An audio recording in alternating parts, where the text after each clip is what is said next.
Graça e paz, família, forte abraço a todos aí, que o Senhor faça resplandecer mesmo sobre todos o seu rosto e nos dê paz sempre, a paz de Cristo, só a paz de Cristo guardando nossas mentes e nossos corações, em nome de Cristo Jesus. Tudo que é bom, tudo que é perfeito, tudo que é justo, tudo que é digno, seja isso que ocupe o nosso pensamento, em nome de Cristo Jesus, e assim a paz de Cristo guardará nossas mentes e nossos corações, em nome de Cristo Jesus. Creia mesmo na misericórdia, na fidelidade e na bondade de Deus sempre. Ele é fiel, todas as coisas cooperam para o nosso bem. Hoje, de modo muito especial, eu quero estar orando pela vida da minha mãe, a nossa irmã Rízia, conhecida de muita gente, alguém que abençoou e tem abençoado, sempre teve um coração assim hospitaleiro, né? Eu me inspiro muito na hospitalidade que sempre guardou o coração da minha mãe e sempre pronta para servir, para entregar o seu melhor para as pessoas. E ela está internada, teve um infarto e está sendo submetida nesse momento agora a um cateterismo. É um exame para avaliar, né, a situação dela, é um exame que envolve um certo cuidado da idade que ela já está, sempre envolve. E orar para que mais uma vez a fidelidade de Deus se revele na vida da nossa querida Rízia, dona Rízia, tia Rízia, mãe Rízia aí para muita gente, né? Então eu quero orar agora, nosso coração está guardado em paz, estamos aqui um pouco longe no Rio, mas seguros, estamos tendo notícias lá a todo tempo. Então, muito especialmente hoje, quero colocar a vida dela junto com os irmãos nessa mesa que tem sido uma mesa de oração, de intercessão, né? E que os irmãos aí, que são irmãos companheiros mesmo de caminhada e de oração, tá intercedendo aí. Amém?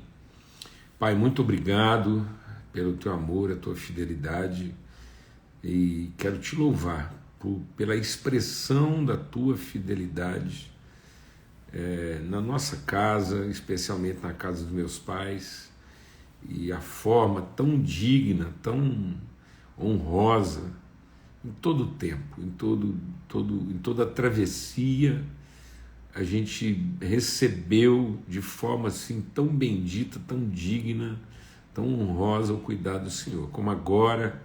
Ó Deus, minha mãe está lá sendo examinada por um filho.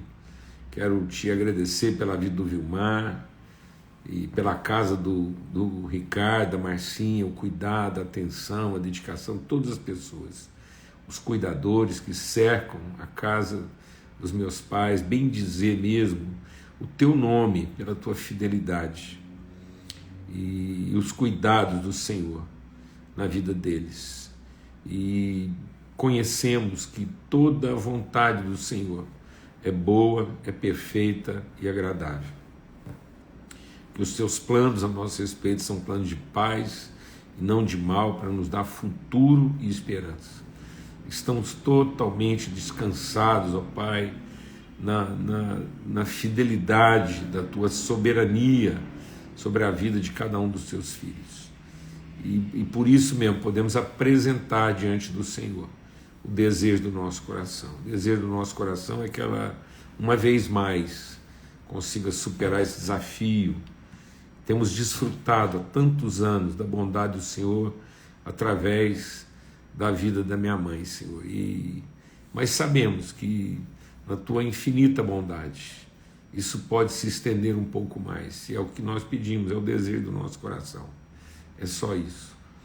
mas que todos, ó Pai, todos, meu Pai, todos sejam guardados na Tua paz, na Tua bondade, na Tua fidelidade.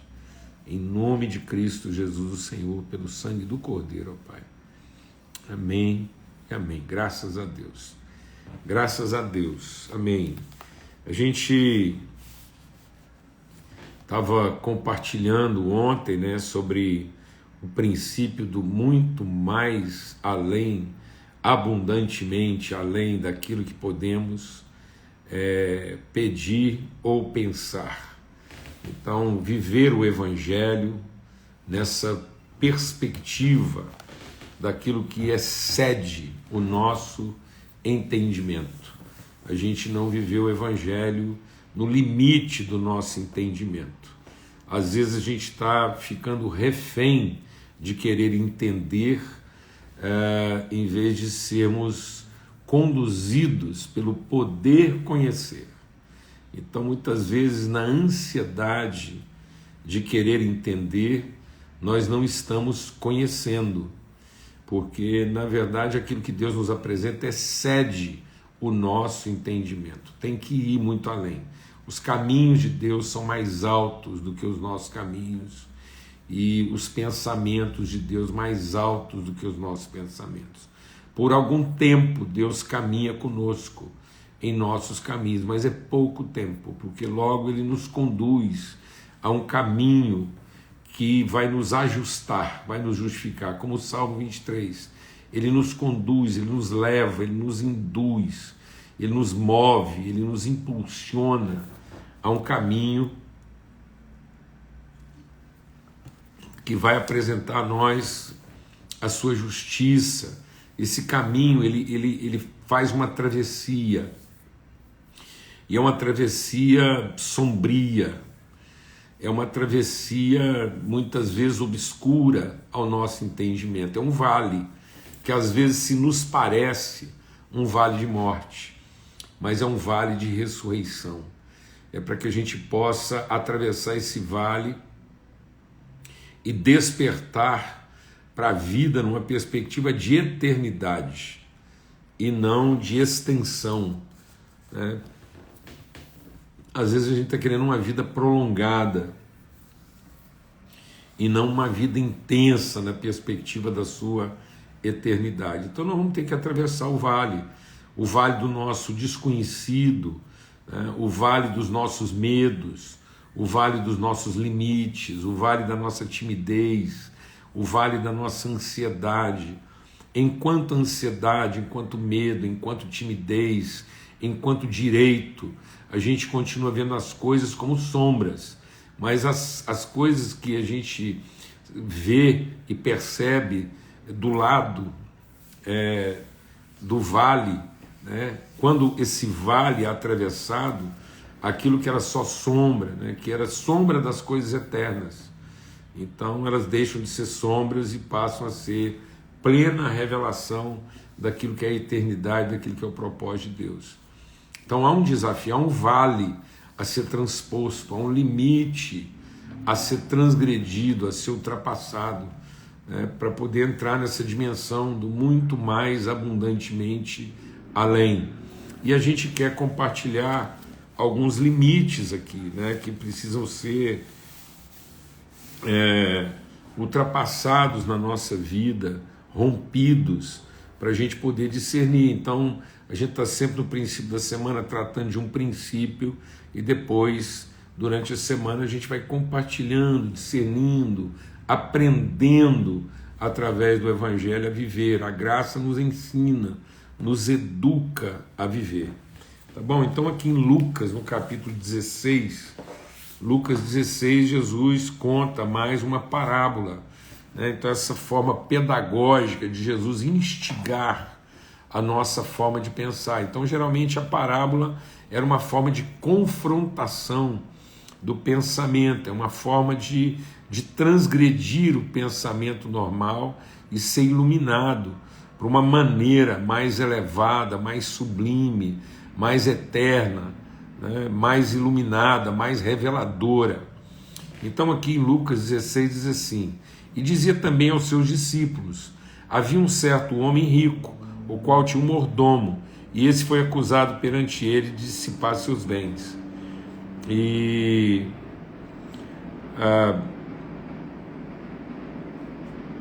desculpa, eu estou lendo aqui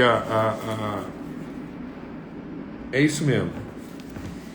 E é isso mesmo. Então ele diz aqui, e ele chamando, diz: que é isso que ouço de ti, presta conta da tua mordomia, porque já não pode mais ser meu mordomo. O mordomo diz consigo: que farei, pois? O Senhor me tira a mordomia, cavar não posso, me indicar tem vergonha. Eu sei que hei de vou fazer, para que quando for despossado da minha mordomia, me recebam em suas casas. E chamando a si cada um dos seus devedores, o seu senhor disse ao primeiro: quanto deves ao meu senhor? E ele respondeu: 100 medidas de azeite. E disse: toma a tua conta, assenta-te, já escreve 50. E disse depois a outro: e quanto tu deves? E ele respondeu: 100 alqueires de trigo. E disse: toma a tua conta, escreve 80. E levou também ao senhor o injusto mordomo por haver procedido. E aquele senhor louvou ao seu mordomo por haver procedido prudentemente, porque os filhos desse mundo são mais prudentes na sua geração do que os filhos da luz. E ele disse: granjeai amigos com as riquezas da injustiça, para que quando essas vos faltarem, vos recebam eles nos tabernáculos eternos. Quem é fiel no mínimo, também é fiel no muito. Quem é injusto no mínimo, também é injusto no muito. Pois se nas riquezas injustas vocês não foram fiéis, quem vos confiará as verdadeiras? Se no alheio não fostes fiéis, quem vos dará o que é vosso? Nenhum servo pode servir a dois senhores, porque há de aborrecer a um e amar o outro, ou há de chegar a um e desprezar o outro. Não podeis servir a Deus e a Mamon. Então, é interessante isso, porque aparentemente Deus está incitando os discípulos, né, a agir de uma forma meio que esperta, né, de resolver o problema.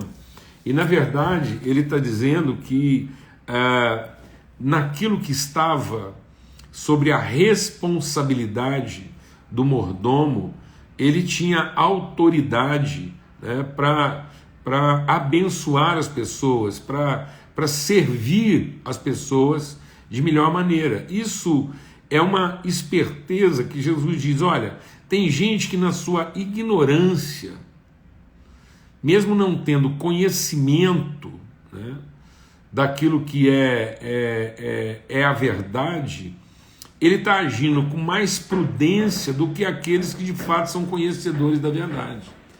Então esse mordomo sabe que vai prestar contas.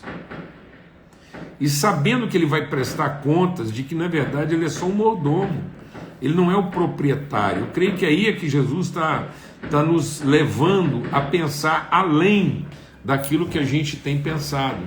E uma das coisas que a gente tem pensado é o senso do direito e não da responsabilidade. Então nós temos que ultrapassar o limite do direito. E ultrapassar o limite do direito é entender que nós não temos a propriedade daquilo que está na nossa mão. Nós temos a responsabilidade. Então essa é uma forma de pensar muito além, abundantemente, daquilo que nós temos naturalmente pensado. Então há um senso comum, ordinário, né? Há um senso medíocre, legalista, de propriedade, achando que aquilo que a gente faz, o correto que a gente faz, nos dá sobre as coisas o direito. E não dá, somos todos prestadores de conta. Há um propósito. A vida não é propriedade, a vida não é direito, a vida é oportunidade. E como oportunidade, a vida é responsabilidade. Por isso que ninguém tem o direito de tirar a própria vida ou a vida de quem quer que seja. Ninguém tem o direito de impor à vida nenhuma condição. Então a vida, ela não é para ser condicionada, ela é para ser orientada. A vida não é para ser controlada, é para ser inspirada.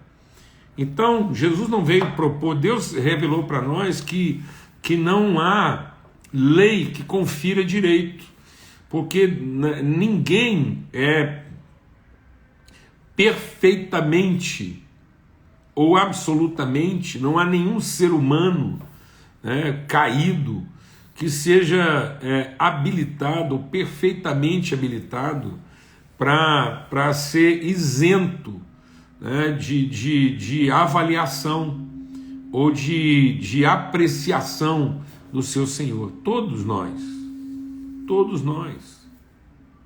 vamos prestar contas.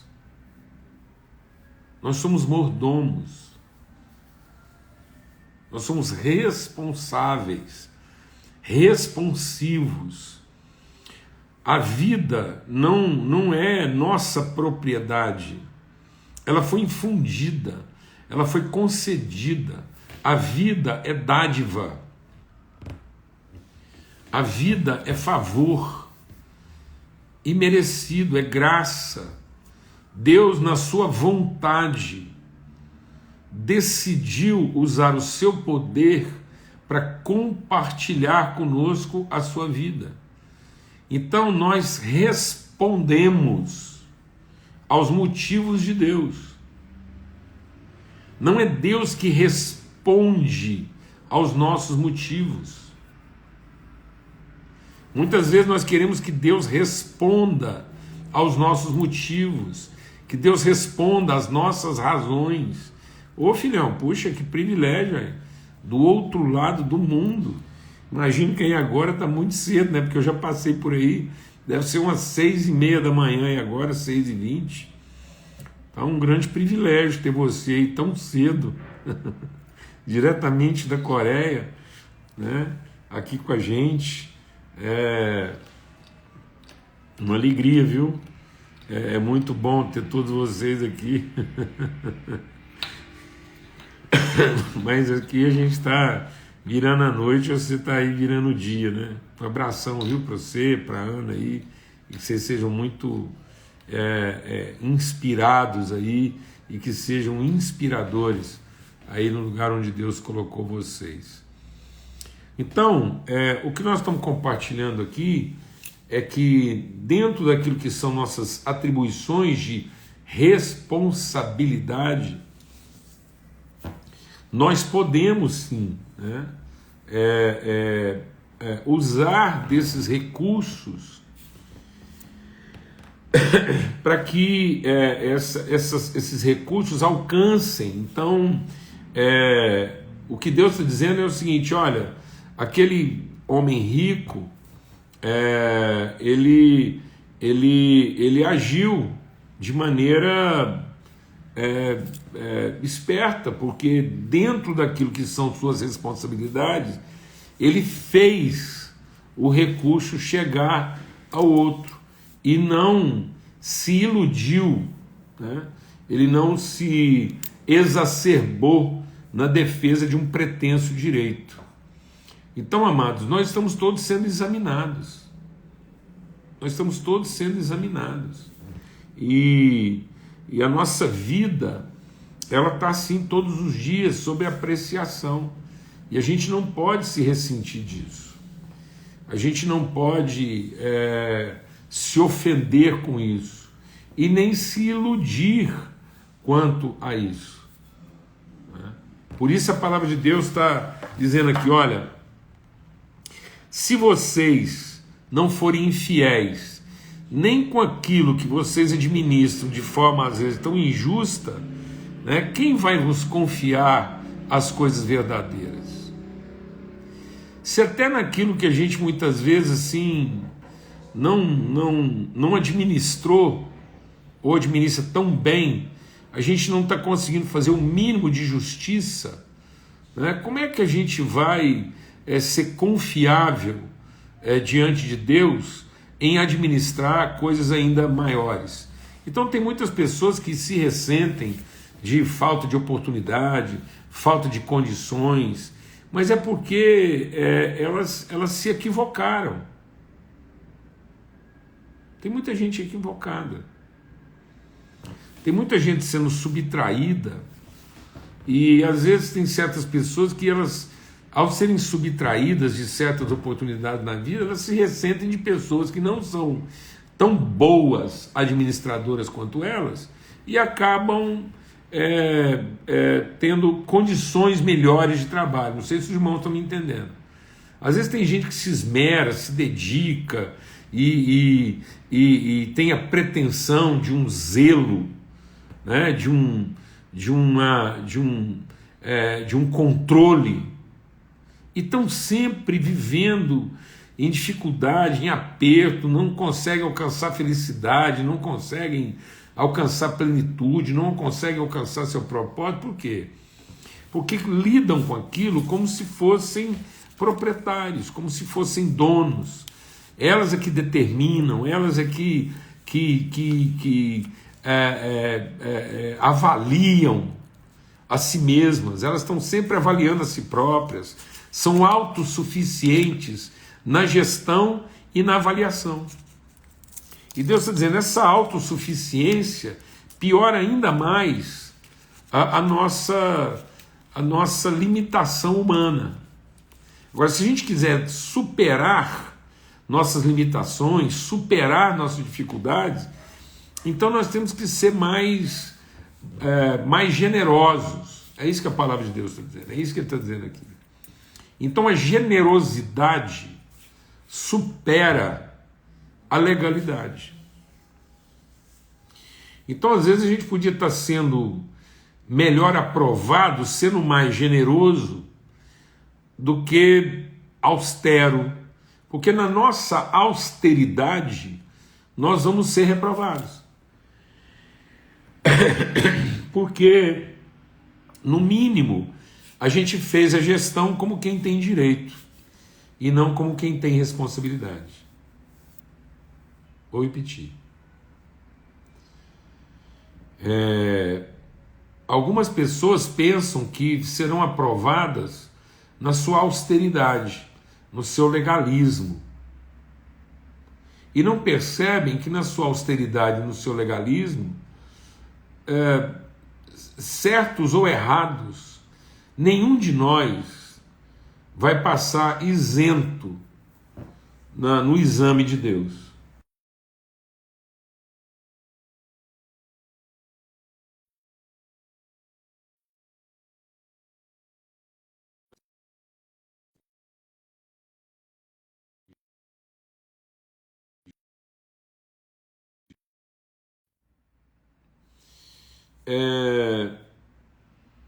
Vamos deixar o Espírito de Deus ministrar o nosso coração. Uma das coisas que devem ser superadas, o som voltou aí? Voltou? Vê se voltou aí agora. Pronto. Então, só para a gente concluir, eu acho que agora voltou. Pronto. Há uma chance, não uma chance. O que o texto está dizendo. Voltou? Voltou. Então, o que o texto está dizendo é que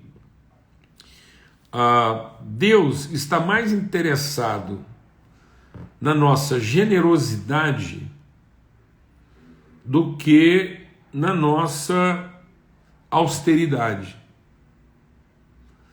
Porque a austeridade, ela é hipócrita.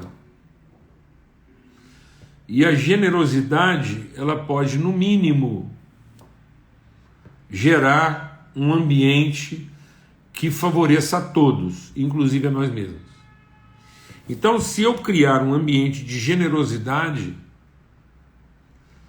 há uma chance de que eu seja aprovado dentro desse ambiente de generosidade. Ao passo que, se eu estabelecer um falso ambiente de austeridade, muito provável eu mesmo já esteja reprovado antes mesmo de concluir esse objetivo. Então, se eu me tornar, além de uma pessoa falha, além de uma pessoa limitada, uma pessoa pretensamente austera e legalista, eu mesmo já me reprovei, porque eu já estava reprovado. Mas se, apesar dos meus erros, e tendo consciência deles, tendo consciência dos meus próprios erros, eu estabelecer um ambiente de generosidade, muito provavelmente eu serei salvo dentro dele. Concluindo, eu quero dizer um texto lá de Provérbios, que diz o quê? Não sejas demasiadamente justo, para que você não tenha que julgar a si próprio.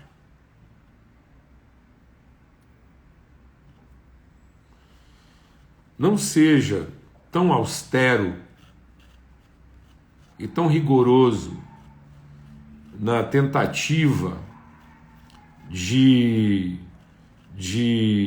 lidar com as coisas como se nós mesmos não estivéssemos em falta, porque nós não seremos aprovados nem por nós mesmos. Então não sejas demasiadamente justo para que você não tenha que reprovar a si próprio.